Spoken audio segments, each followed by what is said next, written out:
Halo Sobat Market, selamat datang kembali di Mata Market. Tempat kita buka mata biar paham arah ekonomi dan gak gampang salah langkah.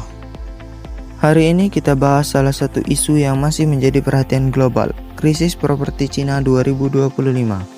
Banyak orang ngira ini cuma masalah biasa, padahal ini gelembung raksasa yang meledak pelan-pelan, dan efeknya bisa nyampe ke ekonomi dunia.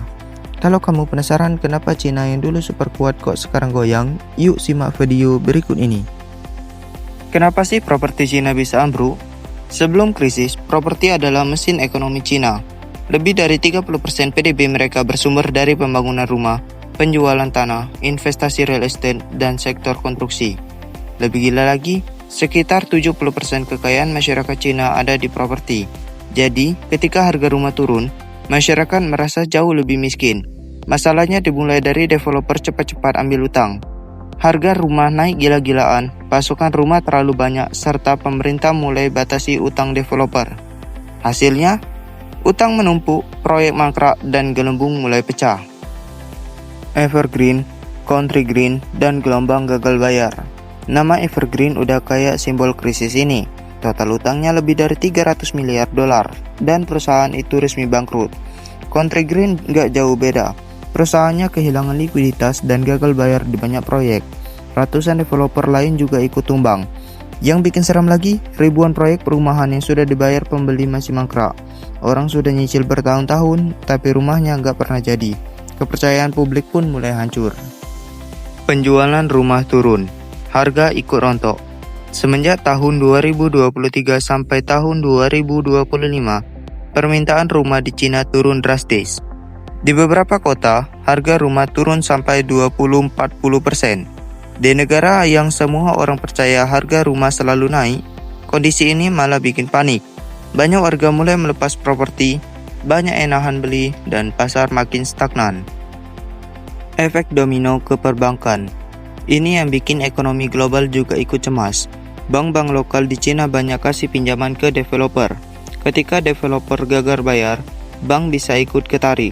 Sekarang bank-bank kecil udah mulai mengurangi pinjaman, batasi kredit, dan naikin syarat peminjaman. Kalau bank berhenti minjamin uang, ekonomi akan makin stuck. Pemerintah Cina nggak tinggal diam. Mereka mulai turunin suku bunga, longgarkan aturan pembelian rumah, bantu likuiditas developer tertentu, dan bikin program penyelamatan rumah yang mangkrak. Tapi, ini masalah yang ukurannya terlalu besar. Stimulus pemerintah bisa memperlambat keruntuhan, tapi belum bisa menghentikan seluruh krisis. Bahkan, beberapa analis bilang, Cina bukan lagi superpower yang tak tergoyahkan, mereka lagi masuk fase ekonomi baru yang lebih lambat.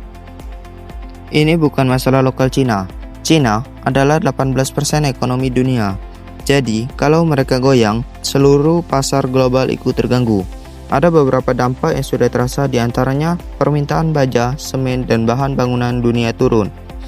Negara eksportir pun juga ikut kena. Pertumbuhan ekonomi global melambat, investor global jadi lebih waspada, banyak uang keluar dari pasar emerging market, pasar kripto ikut volatil karena sentimen risk off meningkat ketika orang Cina melemah, serta dolar Amerika Serikat makin kuat karena orang kabur ke aset aman.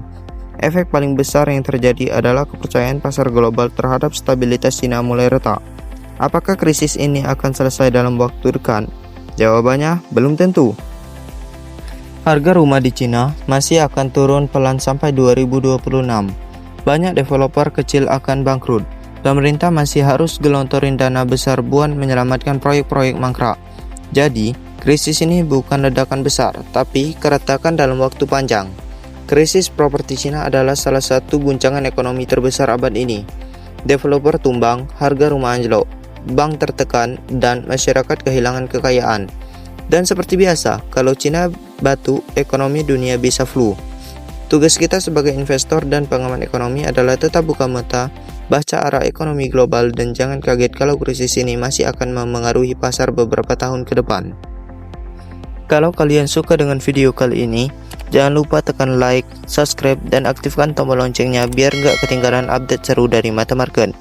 Tetap buka mata, pahami arah, dan sampai jumpa di episode berikutnya bareng Mata Market, di mana kita nggak cuma lihat, tapi membaca pergerakan ekonomi dunia.